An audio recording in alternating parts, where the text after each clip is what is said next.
জ্বর বা মাথা ব্যথায় একটা সাধারণ ওষুধের বড়ি গিলে ফেলার দৃশ্যটা আমাদের সবার কাছেই তো খুব পরিচিত, তাই না? হ্যাঁ, একদম। পানি দিয়ে গিলে ফেললাম, আর কিছুক্ষণের মধ্যে ম্যাজিকের মতো ব্যথা উধাও। ঠিক। কিন্তু আম, একটা বিষয় কি কখনো ভেবে দেখার মতো নয়? এই যে ছোট্ট রাসায়নিক বড়িটা গলার নিচ দিয়ে নেমে গেল, তারপর শরীরের ট্রিলিয়ন ট্রিলিয়ন কোষের ভিড়ে সে ঠিক কিভাবে বুঝতে পারে যে তাকে কোথায় গিয়ে কাজ করতে হবে? দারুণ একটা পয়েন্ট। মানে সে কিভাবে রক্তনালী থেকে বেরিয়ে একদম নিখুঁতভাবে নির্দিষ্ট কোষের ভেতরে প্রবেশ করে, সেটা একটা বিরাট প্রশ্ন। আর আজকের এই ডিপ ডাইভে আমরা ঠিক এই আণবিক লজিস্টিক্সের জগৎটাকে উন্মোচন করব। আমাদের আজকের আলোচনার ভিত্তি হল মলিকিউলার ড্রাগ ট্রান্সপোর্ট বা ওষুধের আণবিক পরিবহন সম্পর্কিত বেশ কিছু চমৎকার গবেষণা এবং নোটস। বিষয়টা খুবই ইন্টারেস্টিং। তাই না? একটা সাধারণ রাসায়নিক অণু কিভাবে আমাদের শরীরের চূড়ান্ত নিরাপত্তা বলয় ভেদ করে তার গন্তব্যে পৌঁছায়, তার পেছনের বিজ্ঞানটা রীতিমতো বিস্ময়কর। ঠিক আছে, চলুন বিষয়টা একটু খুলে বলি। সত্যি, এই প্রক্রিয়াটা সেলুলার বায়োলজির অন্যতম বড় একটি মাস্টারপিস। বাইরে থেকে বিষয়টা যতটা সরল মনে হয়, আণবিক স্তরে বা মলিকিউলার লেভেলে এই কাজটা ততটাই জটিল। উম, জটিল বলতে ঠিক কতটা? মানে ধরুন, যে কোনো ওষুধকে তার সাইট অফ অ্যাকশন বা নির্দিষ্ট গন্তব্যে পৌঁছাতে হলে সবার আগে তাকে এক বা একাধিক মেমব্রেন বা কোষপর্দা পার হতে হয়। আর এই কোষপর্দার গঠনগত বৈশিষ্ট্যই আসলে নির্ধারণ করে দেয় কোন রাসায়নিক অণু ভেতরে ঢোকার অনুমতি পাবে আর কোনটি বাইরে বাধাপ্রাপ্ত হবে। ও আচ্ছা। হ্যাঁ, কোষপর্দাকে বলা যায় আমাদের শরীরের সবচেয়ে সুশৃঙ্খল এবং কড়া নিরাপত্তা বলয়। এই নিরাপত্তা বলয়ের গঠনটা আসলে ঠিক কী রকম? মানে এটা তো নিশ্চয়ই কোনো নীরের দেয়ালের মতো হতে পারে না, কারণ কোষকে তো প্রতিনিয়ত বাইরের পরিবেশের সাথে যোগাযোগ রাখতে হয়। একদম ঠিক ধরেছেন।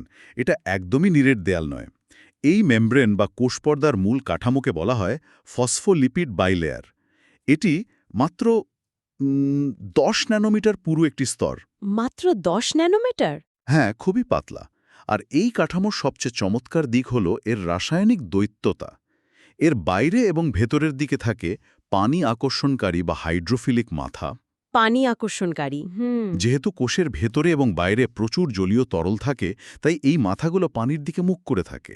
আর ঠিক মাঝখানে স্যান্ডউইচের ভেতরের অংশের মতো সুরক্ষিত থাকে চর্বিযুক্ত বা লাইপোফিলিক লেজ।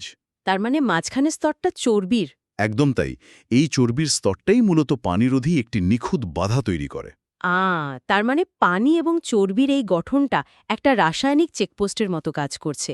কিন্তু এই দেয়াল কি একদম স্থির বা অনড় থাকে? না, এখানেই ফ্লুইড মোজাইক মডেলের ধারণাটি চলে আসে। এই মেমব্রেন কিন্তু প্লাস্টিক বা ইটের দেয়ালের মতো শক্ত কিছু নয়। এটি অনেকটা ধরুন ঘন তেলের সমুদ্রের মতো। তেলের সমুদ্র? হ্যাঁ, যেখানে লিপিডের অণুগুলো প্রতিনিয়ত নড়াচড়া করছে। আর এই লিপিড সমুদ্রের মাঝে বিভিন্ন প্রোটিন এবং গ্লাইকোপ্রোটিন অনেকটা ভাসমান হিমশৈল বা আইসবার্গের মতো ভেসে থাকে। তবে এর কিছু ব্যতিক্রমও আছে। যেমন নিউরোমাস্কুলার জাংশনে প্রোটিনগুলোর নির্দিষ্ট জায়গায় নোঙর করা বা স্থির থাকে, কারণ সেখানে সিগন্যাল আদান-প্রদানের জন্য কাঠামোগত স্থিতিশীলতা খুব জরুরি। আচ্ছা, কিন্তু শরীরের একেকটি অঙ্গের তো একেক রকম চাহিদা। মানে কিডনিকে সারাক্ষণ রক্ত ছাকতে হয়, আবার মস্তিষ্ককে খুব সাবধানে বাইরের ক্ষতিকর পদার্থ থেকে সুরক্ষিত থাকতে হয়। তাহলে সব টিস্যুর মেমব্রেন কি একই রকম নিরাপত্তা ব্যবস্থা মেনে চলে? এটা একটা অত্যন্ত যৌক্তিক প্রশ্ন। অঙ্গের কাজের উপর ভিত্তি করে এই মেমব্রেনের স্থাপত্যে ব্যাপক পরিবর্তন দেখা যায়। সব দেয়াল কিন্তু একরকম নয়। যেমন? যেমন ধরুন ক্যাপিলারি এন্ডোথেলিয়াম বা কৌশিক জালিকার কোষগুলোর কথা। এখানে মেমব্রেনের মাঝে ফেনেস্ট্রে বা বড় ছিদ্র থাকে। বড় ছিদ্র থাকার কারণ কি? কারণ হল এখানে তরল এবং পুষ্টি উপাদান খুব দ্রুত পারাপার করতে হয়। তাই এই ছিদ্রগুলো অনেকটা জানালার মতো কাজ করে। আবার কিডনির রেনাল গ্লোমেরুলারে থাকে ক্লেফস বা বিশেষ ধরনের ফাঁক। ও, এটা কি ওই ফিল্ট্রেশনের জন্য? ঠিক তাই। বর্জ্য পদার্থ ফিল্ট্রেশনের জন্য তুলনামূলক বড় অণুকে পার হতে দেওয়ার জন্যই এই ব্যবস্থা। আচ্ছা, আর মস্তিষ্কের ক্ষেত্রে? আমরা তো জানি ব্রেনের সেন্সিটিভিটি অনেক বেশি। মস্তিষ্কের নিরাপত্তা ব্যবস্থা সম্পূর্ণ ভিন্ন। ব্লাড ব্রেইন ব্যারিয়ার বা সংক্ষেপে বিবিবি এবং ইন্টেস্টাইনাল মিউকোসাতে কোনো সাধারণ ছিদ্র থাকে না। ছিদ্র থাকে না? তাহলে জিনিসপত্র পারাপার হয় কিভাবে? সেখানে থাকে টাইট জাংশনস, মানে কোষগুলো একে অপরের সাথে এতটাই নিবিড়ভাবে সেলাই করা থাকে যে পোলার বা চার্জযুক্ত অণু এর ভেতর দিয়ে কোনোভাবেই গলতে পারে না। ব্রেইনকে বাইরের ক্ষতিকর রাসায়নিক বা নিউরোটক্সিন থেকে বাঁচাতে এই নিশ্ছিদ্র নিরাপত্তা অপরিহার্য। বাপরে, তার মানে কোষ পর্দা হলো সেলুলার জগতের এক কড়া বাউন্সার। হ্যাঁ, ঠিক তাই। ক্যাপিলারিগুলো হলো অনেকটা চেন লিঙ্ক বেড়ার মতো, যেখান দিয়ে অনায়াসেই ছোটখাটো জিনিস গলে যেতে পারে। কিন্তু মস্তিষ্কের ব্লাড ব্রেন ব্যারিয়ার হলো একদম ব্যাংকের প্রধান সিন্দুকের মতো, যেখানে টাইট জাংশন ভেদ করে আক্ষরিক অর্থে মাছি গলার উপায় নেই। নিখুঁত একটি তুলনা।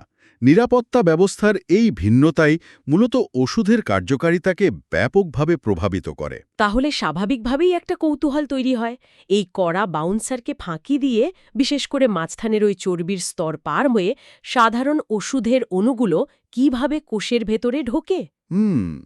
এখানে সবচেয়ে চমকপ্রদ বিষয়টা হল প্যাসিভ ডিফিউশন বা নিষ্ক্রিয় প্রবেশ। মেমব্রেন পার হওয়ার ক্ষেত্রে এটি সবচেয়ে সহজ এবং সাধারণ পথ। নিষ্ক্রিয় প্রবেশ মানে এখানে আলাদা করে কোনো কসরত করতে হয় না। একদমই না। এই প্রক্রিয়ার সবচেয়ে বড় বৈশিষ্ট্য হল এতে কোষের নিজস্ব কোনো শক্তি বা এটিপি খরচ করতে হয় না। এটি সম্পূর্ণভাবে ঘনত্বের অনুকূলে কাজ করে। ঘনত্বের অনুকূলে মানে হাই কনসেন্ট্রেশন থেকে লো কনসেন্ট্রেশনের দিকে। হ্যাঁ, অর্থাৎ রক্তের মতো যেখানে ওষুধের ঘনত্ব বেশি, সেখান থেকে কোষের ভেতরে বা যেখানে ঘনত্ব কম, সেদিকে অণুগুলো নিজে থেকেই ছড়িয়ে পড়ে। এই প্যাসিভ ডিফিউশনকে আমি একটা পরিচিত পরিস্থিতির সাথে মেলাতে পারি। এটা অনেকটা গাদাগাদি করে থাকা একটা লোকাল ট্রেনের মতো, তাই না? Local train? কিভাবে? এই যেমন ট্রেন স্টেশনে এসে দরজা খুললেই ভেতরের অতিরিক্ত যাত্রীরা কোনো রকম শক্তি প্রয়োগ ছাড়াই হুড়মুড় করে ফাঁকা প্ল্যাটফর্মে বেরিয়ে আসে। এটা স্রেফ একটা স্বাভাবিক ফ্লো। কিন্তু ওই যে মাঝখানে লিপিড বা চর্বির একটা দুর্ভেদ্য স্তর আছে, সেটা পার হওয়ার মেকানিজমটা কি? ওই চর্বির স্তর পার হওয়ার জন্যই ওষুধের রাসায়নিক গঠন অত্যন্ত গুরুত্বপূর্ণ। প্যাসিভ ডিফিউশনের হার নির্ভর করে ওষুধটি কতটা লিপিডে দ্রবণীয় তার ওপর। আচ্ছা। যে কোনো ওষুধ শরীরে মূলত দুটি ফর্মে থাকতে পারে। একটি হল ইউনিয়নাইজড ফর্ম বা চার্জহীন রূপ, এবং অন্যটি আয়োনাইজড ফর্ম বা চার্জযুক্ত রূপ। চার্জহীন আর চার্জযুক্ত। হ্যাঁ, ইউনিয়নাইজড ফর্মে থাকা অণুগুলো লিপিডে খুব সহজে দ্রবীভূত হতে পারে, তাই এরা কোনো বাধা ছাড়াই ওই মাঝখানের চর্বির স্তর পার হয়ে যায়। আর আয়োনাইজড বা চার্জযুক্ত অণুগুলো মেমব্রেনে আটকে যায়, ঠিক তো? ঠিক। কিন্তু একটা নির্দিষ্ট ওষুধ কখন চার্জহীন থাকবে আর কখন চার্জযুক্ত হবে, সেটা কে নির্ধারণ করে? অত্যন্ত চমৎকার একটা জায়গায় এসেছেন। এখানেই আসে ওষুধের নিজস্ব পিকে মাত্রা এবং শরীরের ওই নির্দিষ্ট টিস্যুর পিএইচ এর মধ্যকার রাসায়নিক সম্পর্ক। পিকেটা আসলে কি? পিকে হল সেই নির্দিষ্ট মাত্রা যেখানে ওষুধের অর্ধেক অণু চার্জযুক্ত এবং বাকি অর্ধেক চার্জহীন থাকে। আমাদের ব্যবহৃত অধিকাংশ ওষুধই হল দুর্বল অ্যাসিড অথবা দুর্বল ক্ষার। দুর্বল অ্যাসিড মানে উইক অ্যাসিড, রাইট? হ্যাঁ, যখন একটি দুর্বল অ্যাসিড জাতীয় ওষুধ পাকস্থলীর মতো অত্যন্ত অ্যাসিডিক পরিবেশে যায়, তখন সে চারপাশ থেকে অতিরিক্ত প্রোটন বা H+ গ্রহণ করে নিজের চার্জ প্রশমিত করে ফেলে। ও আচ্ছা। অর্থাৎ সেই ইউনিয়নাইজড বা লিপিডের দ্রবণীয় ফর্মে চলে আসে। বিষয়টা তাহলে একটা আণবিক ছদ্মবেশ ধারণ করার মতো। ওষুধের অণুকে যদি লিপিডের দেয়াল পার হতে হয়, তবে তাকে চারপাশের পরিবেশের সাথে মানিয়ে নিয়ে চার্জহীন ছদ্মবেশ নিতে হবে। খুব সুন্দর বলেছেন। আর শরীরের যে জায়গার পিএইচ ওষুধের পিকে এর সাথে মিলে যাবে, ওষুধটি সেখানেই তার ছদ্মবেশ কাজে লাগিয়ে ভেতরে ঢুকে পড়বে। কিন্তু যাদের এই ছদ্মবেশ নেওয়ার ক্ষমতা নেই, অর্থাৎ যারা সবসময় আয়োনাইজড বা পোলার ফর্মেই থেকে যায়, তারা কোষের ভেতরে কিভাবে ঢুকবে? যারা লিপিডের স্তর ভেদ করতে পারে না বা যাদের মিলিসেকেন্ডের মধ্যে কোষে ঢুকতে হয়, তাদের জন্য রয়েছে আয়ন চ্যানেল এবং ফ্যাসিলিটেটেড ডিফিউশন। Ion channel? হ্যাঁ, প্রথমে আয়ন চ্যানেলের মেকানিজমটা বোঝা যাক। মেমব্রেনে প্রোটিন দিয়ে তৈরি কিছু বিশেষায়িত চ্যানেল থাকে যা নির্দিষ্ট আয়নের জন্য ডেডিকেটেড হাইওয়ের মতো বা এক্সপ্রেস লেনের মতো কাজ করে। আচ্ছা। এগুলো ঘনত্বের অনুকূলে কাজ করে, কিন্তু এদের গতি কল্পনাতীত। হুম এই চ্যানেলগুলো কতটা দ্রুত কাজ করতে পারে এর ফিজিক্যাল মেকানিজমটা ঠিক কি? এর সবচেয়ে ক্লাসিক উদাহরণ হল অ্যাসিটাইল কোলিন বা এসিএইচ রিসেপ্টর। এটি মূলত 5টি প্রোটিন সাবইউনিট দিয়ে তৈরি একটি ligand gated channel. Ligand gated মানে তো চাবির মতো কিছু একটা লাগে এটা খুলতে, তাই না? একদম। এই চ্যানেলের দুটি আলফা সাবইউনিটে যখন ঠিক দুটি অ্যাসিটাইল কোলিন অণু এসে যুক্ত হয়, তখন চ্যানেলটির গঠনে একটা যান্ত্রিক পরিবর্তন বা শিফট ঘটে। দরজাটা খুলে যায়। হ্যাঁ, দরজাটা খোলার সাথে সাথে ভেতরের বিশাল ইলেকট্রোকেমিক্যাল প্রেশারের কারণে প্রতি সেকেন্ডে প্রায় 10⁷ বা 1 কোটি আয়ন হুড়ুমুড় করে মেমব্রেন পার হয়ে যায়। 1 সেকেন্ডে 1 কোটি আয়ন! হুম, বাপরে, এটা তো রীতিমতো ড্যামের স্লুইস গেট খুলে দেওয়ার মতো অবস্থা। সত্যি তাই। আর এই অবিশ্বাস্য গতির কারণ হল আয়ন চ্যানেল খোলার পর কোনো যান্ত্রিক বাহকের প্রয়োজন হয় না। এটি স্রেফ একটি উন্মুক্ত ওয়াটার স্লাইডের মতো কাজ করে। এই বিশাল প্রবাহের ফলে নিশ্চয়ই কোষের ভেতরে বড় কোনো পরিবর্তন আসে। অবশ্যই এই বিপুল আয়ন প্রবাহের ফলেই মেমব্রেন ডিপোলারাইজেশন ঘটে এবং স্নায়ুর উদ্দীপনা বা মাংসপেশির সংকোচন শুরু হয়। অ্যাসিটাইল কোলিন রিসেপ্টর মূলত সোডিয়াম ক্যাটায়নের জন্য স্পেসিফিক। অন্য কোনো আয়নের জন্যও কি এরকম চ্যানেল আছে? হ্যাঁ, আরও আয়ন চ্যানেল আছে, যেমন GABA রিসেপ্টর, যা ক্লোরাইড অ্যানায়নের জন্য নির্দিষ্ট এবং এটি স্নায়ুকে শান্ত করতে সাহায্য করে। আবার NMDA রিসেপ্টর হল ক্যালসিয়াম ডাইমারের জন্য একটি স্পেসিফিক চ্যানেল। আচ্ছা, একটা প্রশ্ন করি, আমাদের ওষুধগুলো কি এই স্পেসিফিক চ্যানেলগুলোর মেকানিজমকে ম্যানিপুলেট করতে পারে? হ্যাঁ, অনেক ওষুধের মূল মেকানিজমই হল এই চ্যানেলগুলো নিয়ন্ত্রণ করা। যেমন ধরুন, ডেন্টিস্টরা যে লোকাল অ্যানেস্থেটিক্স বা স্থানীয়ভাবে অবশ করার ওষুধ ব্যবহার করেন, সেগুলো সরাসরি ফাস্ট সোডিয়াম চ্যানেলের ভেতরের পৃষ্ঠে গিয়ে প্লাগের মতো আটকে যায়। কার মানে চ্যানেলটা আর খুলতে পারে না? একদমই না। চ্যানেলটি খুলতে পারে না, আয়ন ঢুকতে পারে না এবং ব্যথার সিগন্যাল ব্রেনে পৌঁছায় না। ওয়াও! অন্যদিকে সার্জারির সময় ব্যবহৃত মাসল রিল্যাক্সেন্সগুলো অ্যাসিটাইল কোলিন রিসেপ্টরে বসার জন্য মূল অ্যাসিটাইল কোলিনের সাথে রীতিমতো প্রতিযোগিতা করে এবং চ্যানেলটিকে ব্লক করে রাখে। তার মানে আয়ন চ্যানেলগুলো হলো ক্ষুদ্র এবং চার্জযুক্ত অণুগুলোর জন্য এক্সপ্রেসওয়ে। কিন্তু গ্লুকোজের মতো বড় এবং অত্যন্ত প্রয়োজনীয় অণুগুলো, যেগুলো লিপিড স্তর পার হতে পারে না, আবার আয়ন চ্যানেলেও আটে না, তাদের কি হবে?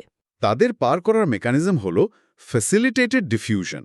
এই প্রক্রিয়ায় মেমব্রেনে থাকা বিশেষ বাহক বা ক্যারিয়ার প্রোটিন ব্যবহার করা হয়। ক্যারিয়ার প্রোটিন, এগুলো কিভাবে কাজ করে? গ্লুকোজ যখন এই প্রোটিনের সাথে যুক্ত হয়, তখন প্রোটিনটি মেকানিক্যালি তার আকৃতি পরিবর্তন করে বা উল্টে গিয়ে গ্লুকোজটিকে কোষের ভেতরে ছেড়ে দেয়।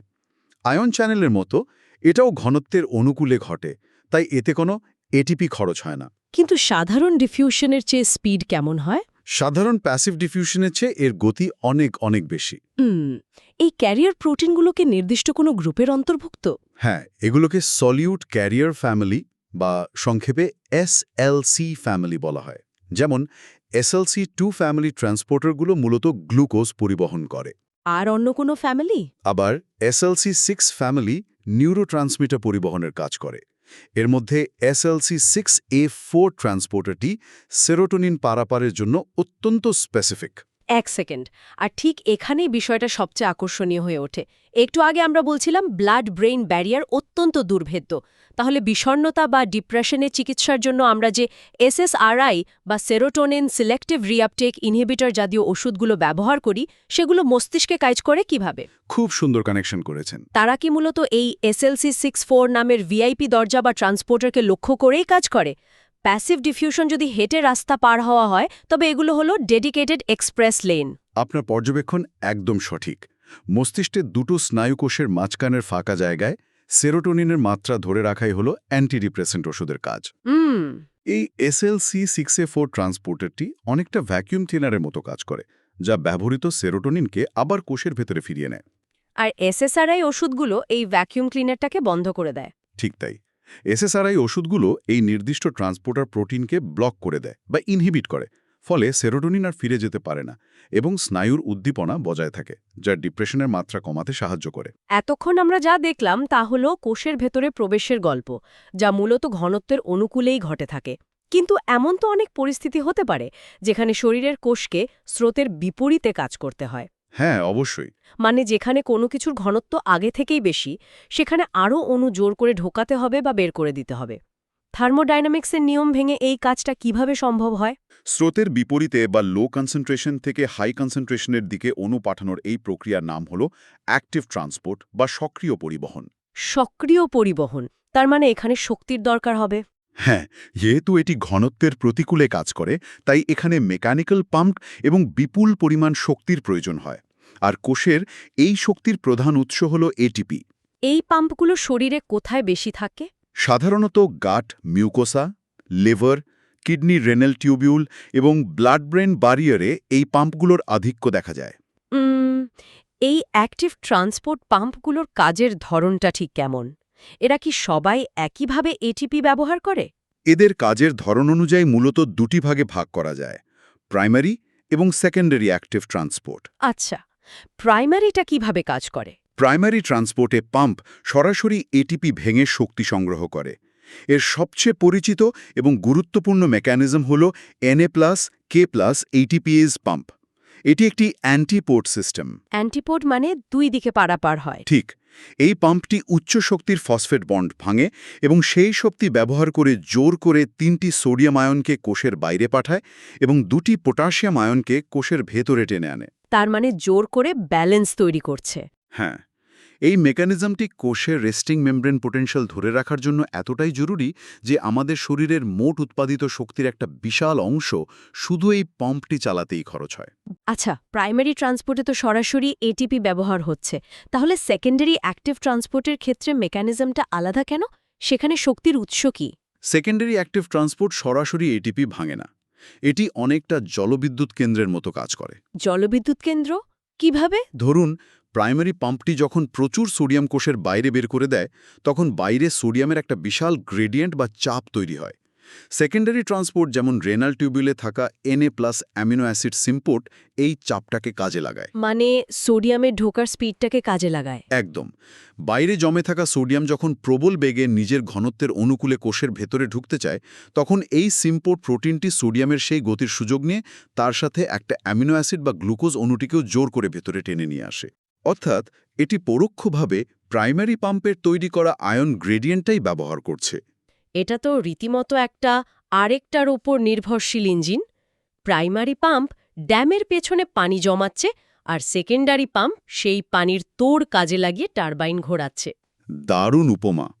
আর আমরা যদি একটু বড় পরিসরে বিষয়টা চিন্তা করি, তাহলে দেখব এই অ্যাক্টিভ ট্রান্সপোর্টের সবচেয়ে ক্লিনিক্যাল এবং ক্রিটিক্যাল যে দিকটা আমাদের বুঝতে হবে তা হলো ABC ট্রান্সপোর্টার বা এটিপি বাইন্ডিং ক্যাসেট ফ্যামিলি। এটা আবার কি কাজ করে? এই পাম্পগুলো শুধু পুষ্টি টানে না, বরং কোষের জন্য ক্ষতিকর বস্তুগুলো জোর করে বের করে দেয়। এদের বলা হয় ইফ্ল্যাক্স পাম্প। বের করে দেয়? হ্যাঁ, এই পরিবারের সবচেয়ে আলোচিত প্রোটিনটি হল পি গ্লাইকোপ্রোটিন বা সংক্ষেপে পিজিপি। এটি মূলত গাট মিউকোসা, লিভার এবং ব্লাড ব্রেন ব্যারিয়ারে পাহারাদারের মতো কাজ করে। পাহারাদার? তার মানে এটি কি বেছে বেছে ক্ষতিকর জিনিস বের করে দেয়? ঠিক তাই। এটি একটি মাল্টি ড্রাগ রেজিস্ট্যান্ট প্রোটিন। অনেক জীবন রক্ষাকারী ওষুধ এই পিজিপি এর সাবস্ট্রেট। আচ্ছা। শরীর যখনই বুঝতে পারে যে কোষে এমন কোনো রাসায়নিক ঢুকেছে যা তার পরিচিত নয়, তখন সেই পিজিপি পাম্প ব্যবহার করে আক্ষরিক অর্থেই শক্তি প্রয়োগ করে সেই ওষুধটিকে কোষের বাইরে ঘাড় ধাক্কা দিয়ে বের করে দেয়। এটা তো রীতিমতো শিউরে ওঠার মতো ব্যাপার। তার মানে আমাদের শরীর জীবন রক্ষাকারী ওষুধকেও মাঝে মাঝে টক্সিন বা ক্ষতিকর বহিরাগত মনে করে এই পি গ্লাইকোপ্রোটিন পাম্প দিয়ে বের করে দেয়। এক ওষুধের কারণে অন্য ওষুধের কাজ এভাবে মারাত্মকভাবে বদলে যেতে পারে। এটা ওষুধের ডোজেজ নির্ধারণের জন্য কতটা ক্রিটিক্যাল? অত্যন্ত মারাত্মক। একটা বাস্তব উদাহরণ দিলে বিষয়টা একদম পরিষ্কার হবে। হ্যাঁ, বলুন। ডাবিগাট্রান নামক একটি অ্যান্টিকোয়াগুল্যান্ট বা রক্ত পাতলা করার ওষুধের কথা ধরা যাক। এটি পিজিপি এর একটি পরিচিত সাবস্ট্রেট।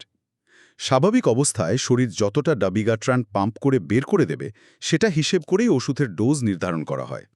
ঠিক আছে। সমীকরণটাই পাল্টে যাবে। অ্যামিওডারান যেহেতু পিজিপি পাম্পকে অকেজো করে দিচ্ছে বা ইনহিবিট করছে, তার মানে কোষ আর ডাবিগ্যাট্রনকে বাইরে বের করতে পারবে না। একদম নিখুঁত ধরেছেন। পাম্প বন্ধ হয়ে যাওয়ার কারণে রোগীর রক্তে ডাবিগ্যাট্রনের পরিমাণ বা বায়ো অ্যাভেলেবিলিটি হঠাৎ করে অনেক বেড়ে যাবে। আর তাতে রক্ত বেশি পাতলা হয়ে যাবে। হ্যাঁ, রক্ত অতিরিক্ত পাতলা হয়ে যাওয়ার কারণে রোগীর ইন্টারনাল ব্লিডিং বা হেমোরেজিক কমপ্লিকেশনের মারাত্মক ঝুঁকি তৈরি হবে। আবার এর ঠিক উল্টো মেকানিজমও ঘটতে পারে। যদি রোগীকে রিফ্যাম্পিসিনের মতো কোনো পিজিপি ইন্ডিউসার দেওয়া হয়, যা পাম্পের কাজের গতি বাড়িয়ে দেয়, তবে শরীর এত দ্রুত ডাবিগ্যাট্রন বের করে দেবে যে ওষুধটি কাজ করারই সুযোগ পাবে না। তার মানে তখন অপর্যাপ্ত অ্যান্টিকোয়াগুলেশনের কারণে রোগীর রক্ত জমাট বেঁধে যাওয়ার ঝুঁকি থেকেই যাবে। ঠিক তাই। একটা পাম্পের কারণে দুটো ভিন্ন ওষুধের ইন্টারঅ্যাকশন কতটা ভয়ঙ্কর হতে পারে, এটা তার একটা টেক্সটবুক উদাহরণ। আচ্ছা, একটা জিনিস ভাবছি, আমরা তো এতক্ষণ আয়ন, চার্জযুক্ত অণু এবং বিভিন্ন পাম্প বা দরজার কথা জানলাম, কিন্তু যদি এমন কোনো দানবাকৃতির অণু থাকে যা কোনোভাবেই ট্রান্সপোর্টার বা আয়ন চ্যানেলে আটে না, যাদের জন্য কোনো পাম্প বা দরজাই যথেষ্ট নয়, তারা কিভাবে মেমব্রেন পার হবে? সেই বিশালাকৃতির অণুগুলোর জন্য কোষের একেবারে ভিন্ন একটি কৌশল আছে। এ কৌশলকে সংক্ষেপে বলা হয় পিনোসাইটোসিস। পিনোসাইটোসিস, এটা কিভাবে কাজ করে? সহজ ভাষায় বলতে গেলে এটি হলো মেমব্রেনের মাধ্যমে সম্পূর্ণ অণুটিকে গিলে ফেলার একটি কৌশল। গিলে ফেলা মানে কোষ আক্ষরিক অর্থে ওষুধটিকে খেয়ে ফেলে? অনেকটা সেরকমই। এই প্রক্রিয়ায় 3টি সুনির্দিষ্ট ধাপ থাকে। প্রথমে ঘটে ইনভ্যাজিনেশন, যেখানে কোষ পর্দার একটি অংশ টার্গেট করা বড় অণুটিকে চারদিক থেকে ঘিরে ফেলে ভেতরের দিকে একটি গর্তের মতো তৈরি করে। আচ্ছা, গর্ত তৈরি হলো, তারপর?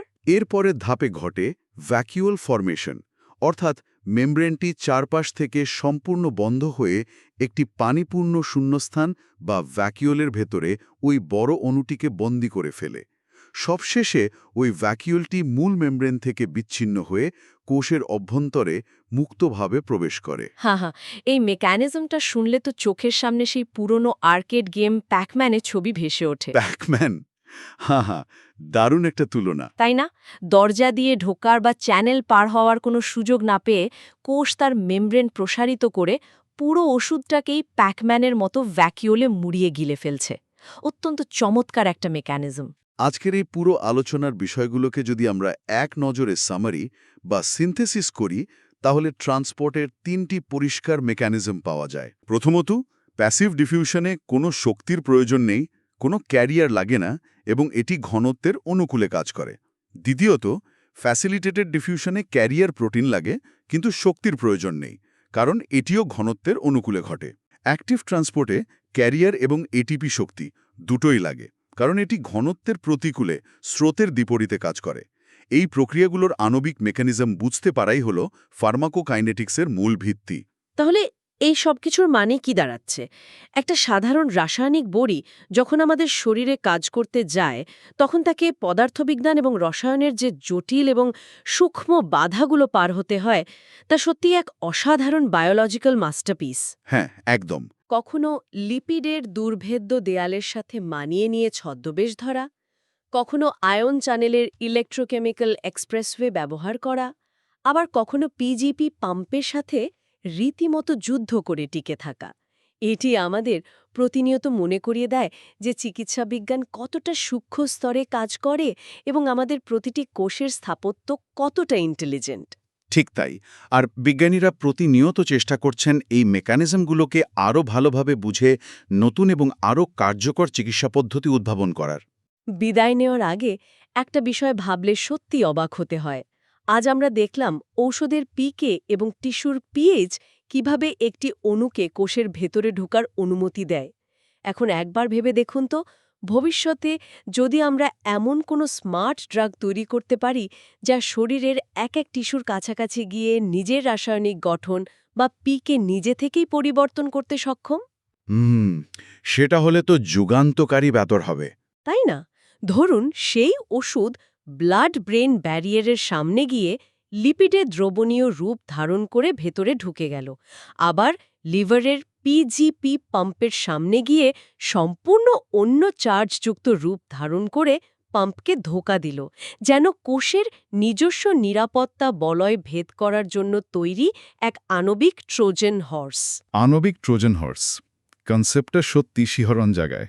যেদিন মলিকিউলার ইঞ্জিনিয়ারিং আমাদের এই সক্ষমতা এনে দেবে, সেদিন চিকিৎসা বিজ্ঞানের চেহারা কেমন হবে ভাবা যায়? এই অসাধারণ আণবিক জগৎ নিয়ে আপনাদের কৌতূহল আরও প্রসারিত হোক এই প্রত্যাশায় আজকের এই ডিপ ডাইভের এখানেই সমাপ্তি টানছি। সবাই ভালো থাকবেন। ভালো থাকবেন সবাই। নতুন কোনো ডিপ ডাইভে আবার দেখা হবে।